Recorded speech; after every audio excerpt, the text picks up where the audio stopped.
नमस्कार दोस्तों, कैसे हैं आप सब लोग। बच्चों, फाइनली यूपीएससी ने यह माना कि इस बार फॉर्म भरना पहले से ज्यादा कठिन है और फाइनली यूपीएससी ने ओटीआर में परिवर्तन को भी अलाउ कर दिया है, लेकिन कुछ पर्टिकुलर सेक्शंस में ही अब आप परिवर्तन कर सकते हैं ड्यूरिंग द करेक्शन विंडो और ड्यूरिंग द फॉर्म फिलिंग। तो फॉर्म फिलिंग के दौरान भी कर सकते हैं और करेक्शन विंडो के दौरान भी कर सकते हैं। और भी काफी परिवर्तन यूपीएससी ने किए हैं और इस फॉर्म को ज्यादा से ज्यादा फ्लेक्सिबल बनाने का प्रयास किया गया है ताकि आप इस फॉर्म को आसानी से भर लें और जो भी छात्रों की जो दुविधाएं थी उनको भी ज्यादा से ज्यादा एड्रेस करने का प्रयास किया गया है। तो चलिए जल्दी से देख लेते हैं क्या कुछ परिवर्तन फॉर्म में किए गए हैं। तो ये जो नोटिफिकेशन आया है यूपीएससी के द्वारा, उसमें एक साफ साफ लिखा है, important notice for the aspirant candidates for the CS prelims 2025 and Indian forest services prelims 2025 in view of the query difficulties raised by the candidates in filling up of the online application form for the civil services examination 2025, the commission has decided to make the following changes in the one time registration for filling up on the online application. तो कहने का बच्चों मतलब यह है कि ये जो following entries in the OTR profile आप चेंज कर सकते हैं। They have been made editable until the final submission of the application and thereafter during the correction window. तो करेक्शन विंडो के दौरान भी चेंज कर सकते हैं और ड्यूरिंग फॉर्म फिलिंग प्रोसेस भी आप इसको चेंज कर सकते हैं। क्या क्या चेंज कर सकते हैं?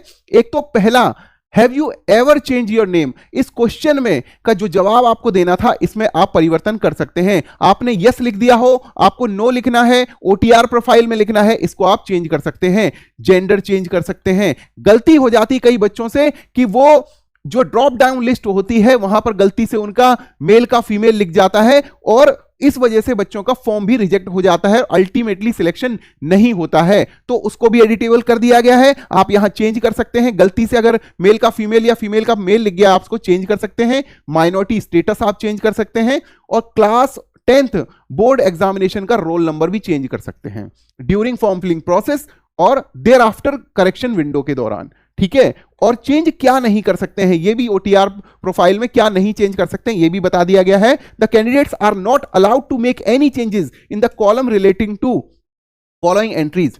मतलब आप अपना क्लास 10th का जो नाम है क्लास 10th के अनुसार वो चेंज नहीं कर सकते हैं। डेट ऑफ बर्थ चेंज नहीं कर सकते हैं, पिताजी का नाम नहीं चेंज कर सकते, माताजी का नाम चेंज नहीं कर सकते, मोबाइल नंबर चेंज नहीं कर सकते और ईमेल आईडी चेंज नहीं कर सकते। लेकिन इसमें भी एक मिस्ट्री है, वो भी आपको बाद में पता चलेगी कि अगर इनमें कोई परिवर्तन करने की आपको जरूरत पड़ जाए तो कैसे करना है वो भी आपको यूपीएससी ने बताया है। If a candidate has lost access to his her registered mobile number but he she has the access to his her registered email id, he she can apply for the change in mobile number and this OTP in this case an OTP will be sent on the registered email ID। कहने का मतलब आपके पास email ID है लेकिन आपका mobile number से assess नहीं है, चेंज हो गया है, किसी दूसरे के पास है, आपने नंबर बदल लिया, तो आपकी रजिस्टर्ड ईमेल आईडी के द्वारा ओटीपी के द्वारा आप उसको मोबाइल नंबर को चेंज कर सकते हैं। सेम प्रोसेस वाइस वर्सा यहां पर भी है कि अगर आपका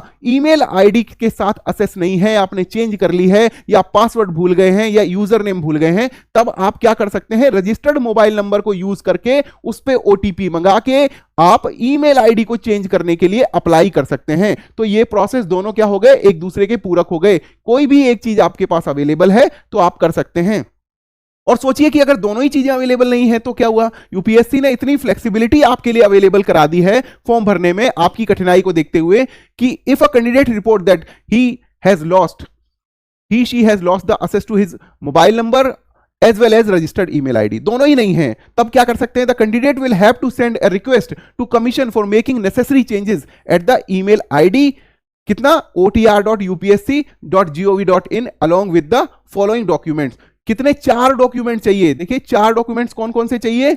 एक तो मैट्रिकुलेशन का सर्टिफिकेट चाहिए, दूसरे में आधार कार्ड हो, पैन कार्ड हो, पासपोर्ट हो या ड्राइविंग लाइसेंस हो। ये आपके पते के लिए जरूरी है, आपके एड्रेस के लिए, आपकी आइडेंटिटी के लिए, आपकी फोटो आइडेंटिटी के लिए। दूसरा, रिसेंट पासपोर्ट साइज फोटोग्राफ आपका होना चाहिए।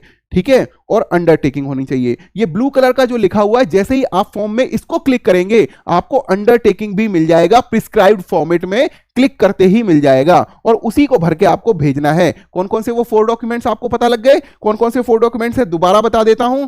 आधार कार्ड, पैन कार्ड, पासपोर्ट या ड्राइविंग लाइसेंस में से कोई एक चाहिए, मैट्रिकुलेशन का सर्टिफिकेट चाहिए, रिसेंट पासपोर्ट साइज फोटोग्राफ चाहिए, और एक अंडरटेकिंग चाहिए जिसमें आप अपने द्वारा ये घोषणा करेंगे कि मेरा मोबाइल नंबर या मेरा जो ईमेल आईडी है दोनों ही खो गए हैं, या मतलब मेरी असेस नहीं है। The eligible person with benchmark disability candidate who wish to seek assistance of their own scribe in the CS prelims will have to mandatorily provide the details of on scribe for the CS prelim exam. तो form में ही आपको prelims exam में जो लिपिक की आपको सहायता चाहिए उसकी आपको डिटेल देनी होगी, और वॉलंटरी आप चाहें तो स्वेच्छा से मेंस में जो भी आपका स्क्राइब चाहिए होगा उसकी भी आप डिटेल दे सकते हैं। और अगर आप नहीं देते हैं तो क्या होगा, सीएस प्रीलिम एग्जाम के रिजल्ट के बाद आपके लिए विंडो खोली जाएगी, तब आप वहां पर स्क्राइब का डिटेल दे सकते हैं। तो दोनों ही आपके पास ऑप्शन अवेलेबल हैं, आप पहले देना चाहते हैं पहले दे दीजिए, बाद में आप प्रीलिम्स के रिजल्ट के बाद भी दे सकते हैं।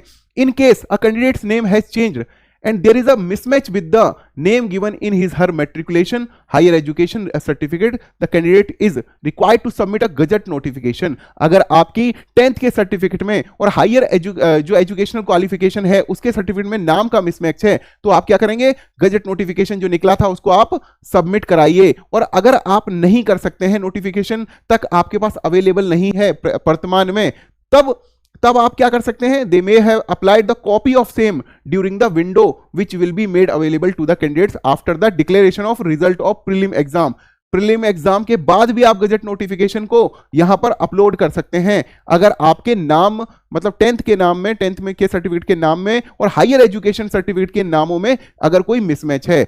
बहुत अच्छी सुविधाएं यूपीएससी ने इस बार दी हैं ताकि आपको फॉर्म भरने में कोई कठिनाई ना हो, कोई भी बच्चा छूट ना जाए फॉर्म भरने से। उसके बाद the person with benchmark disability candidate may upload either the UDID person with disability certificate issued by the Ministry of Social Justice and Empowerment or the valid person with benchmark disability certificate in the format as available on the commission website. तो person with benchmark disability क्या कर सकते हैं, अपने UDID certificate को इससे upload कर सकते हैं। The candidates having the integrated masters degree, ये बहुत बड़ा सवाल था बच्चों का कि अगर हम इंटीग्रेटेड डिग्री कर रहे हैं तो हम क्या लिखें ग्रेजुएशन में और क्या लिखें मास्टर्स में। तो इसके लिए भी बहुत अच्छा एक सॉल्यूशन यूपीएससी ने आपको दे दिया है। The candidates having integrated masters degree, graduation and post graduation degree में fill the same course in their graduation as well as higher qualification column.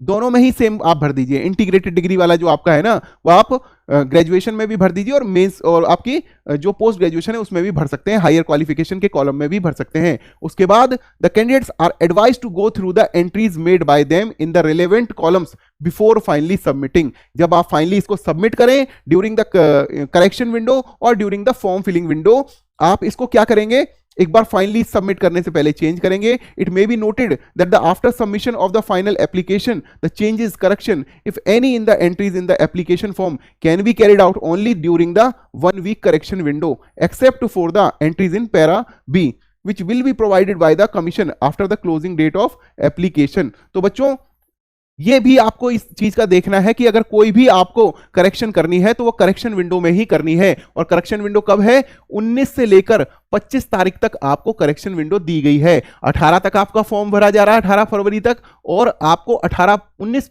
फरवरी से लेकर 25 फरवरी तक आपको करेक्शन विंडो दी गई है। तो कोई भी अगर आपको चेंज करना है करेक्शन विंडो तक ही करना है, 25 तारीख से पहले ही करना है। तो बच्चों ये एक जरूरी सूचना, मुझे लग रहा था कि आपके इतने सारे मैसेज आ रहे थे कि सर आप बाद में क्या परिवर्तन हुए हैं वो भी जरूर बताइए और कैसे हम चेंज कर सकते हैं। और एक तो बच्ची के माता पिता का ही मैसेज आ रहा था कि सर हमने ऐसे फॉर्म भर दिया है, ये चीज गलत हो गई है, मेरी इनकम के सर्टिफिकेट से रिलेटेड कोई जानकारी गलत हो गई, क्या हम उसको चेंज कर सकते हैं ओटीआर में। तो अब ओटीआर में परिवर्तन आप कर सकते हैं during the form filling process और during the correction window also. ठीक है बच्चों, तो ये थी जरूर सूचना हमारी तरफ से। इसी प्रकार से आप सभी को हम सूचनाएं पहुंचाते रहें और जो हमारा जो प्रीलिम्स का जो बैच शुरू हो गया है उसको आप जरूर ज्वाइन कीजिए। हमने अभी जो कुछ क्लासेस शुरू कर दी हैं और धीरे धीरे हम उनकी इंटेंसिटी जो है बढ़ाते जाएंगे ताकि प्रीलिम्स एग्जाम में आप सभी अच्छी तरह से क्वालिफाई करें। और स्ट्रेटजी पार्ट को आप जरूर देखें कि हम जो स्ट्रेटेजी बता रहे हैं आपको। 4+4 रणनीति, जो बच्चे क्या कहते हैं पूरी तरह से तैयारी कर रहे हैं, और हम 3+3 रणनीति भी लेकर आए हैं उन बच्चों के लिए जो किसी नौकरी में रहकर तैयारी कर रहे हैं। तो बच्चों, आप सभी को इन्हीं शब्दों के साथ मैं धन्यवाद के साथ में नमस्कार करता हूं। जय हिंद, जय भारत।